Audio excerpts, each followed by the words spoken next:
What is going on, guys? My name is Bill Matthews from the BassinBill96 YouTube channel, and in today's video we are going to be breaking down the top 5 mistakes that beginning fishermen make. We're going to be telling you guys how to correct these mistakes or how to avoid them altogether. So if you guys are new fishermen, definitely stick around, stay tuned. This could save you a lot of problems.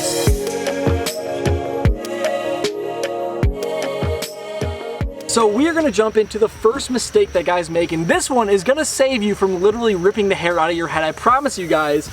We're talking about when you buy your first bait casting reel. So a lot of beginners, you're gonna spend like $30 to $50 on your first casting reel, and you're gonna have all sorts of problems. You're gonna get backlashes left and right. It's gonna be really hard to tune that reel in.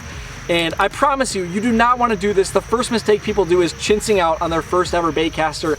I did it myself. I bought a $25 bait caster, and I did not use another bait casting reel for like another year and a half. Spend about $100 on your first bait casting reel. That is a tip for you guys. Spend about $100 on your first casting reel. You are gonna save yourself so many problems, and you're able to throw a lot of different stuff on a casting reel that you can't throw as efficiently on a spinning reel. So you definitely want to get into casting reels at some point. I know a lot of you guys are beginners, so you're probably starting out with spinning setups, but when you do make your first bait casting purchase, spend about $100 and it's gonna save you all sorts of problems. But let's jump into tip number 2. So mistake number 2 has to do with the knots that you're tying. And this is what I did when I started out. So I know a lot of people do this when they're beginners. And all I would do is I would run the line through the bait and I would tie myself a nice overhand knot like so.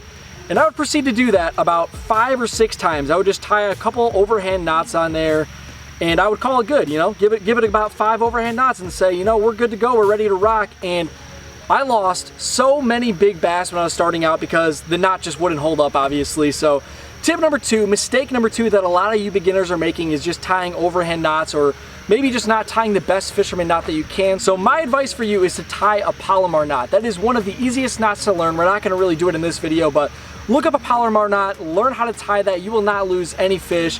And especially if you're tying just a couple overhand knots, this is gonna save you a lot of big bass. But let's jump into mistake number 3. So the third mistake that we're gonna be talking about has to do with how you rig up your plastic. So right here we have the BioSpawn plasma tail. And a lot of guys, when they pick up a plastic for the first time, they see one of these EWG extra wide gap hooks and they're not gonna know exactly how to rig them up. And I've seen a lot of stuff that looks like this. When people start out fishing, they're gonna rig it up on there all funky. You're gonna have way too much plastic on top. They're gonna flip this around, you know, maybe try to make it weedless, maybe not. And you're gonna end up with quite the mess. And when it comes to Texas rigging a plastic like this BioSpawn plasma tail that we have right here, what you need to do with a Texas rig is you have to have that bait perfectly straight. For example, if we're doing a Texas rig, all you're gonna really wanna do is you're gonna wanna poke like the first like maybe 1/4 inch through, and you're gonna slide this worm up the shank of the hook right here. You're gonna get to the top and you're gonna flip this around, and you're gonna have the worm dangling here just like that.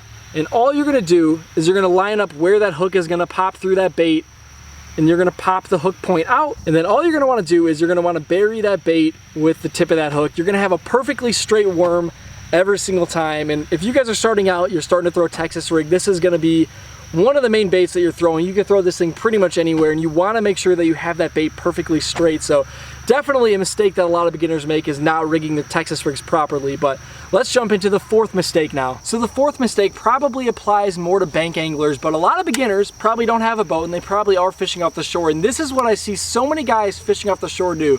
Let me show you guys. Okay, so obviously we're in a boat right now, but we're gonna pretend like we're fishing from shore. We are beached up against this bank right here.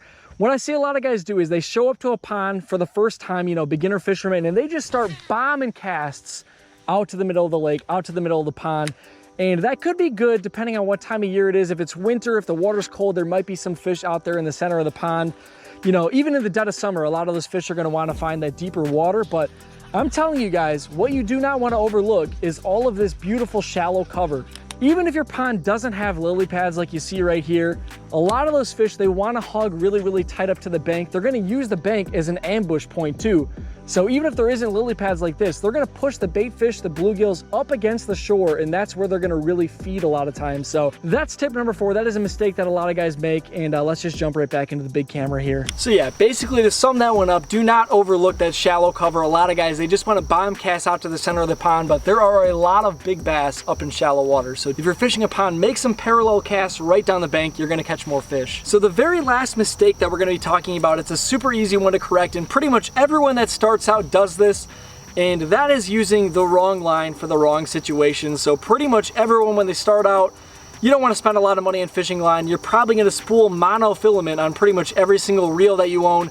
Do not do this. You're going to have a bad time. If you're fishing monofilament on, say, a jig, like a bottom bait, and you set the hook, you're going to get a ton of line stretch. Monofilament has a lot of line stretch. It also floats. So if you're fishing bottom baits, it's not going to be the line that you want to use. You're going to want to look into some fluorocarbon line. You don't have to get too crazy with it, and definitely just make sure that you're using the right line for the right situation. Usually monofilament is reserved for topwater baits since it floats.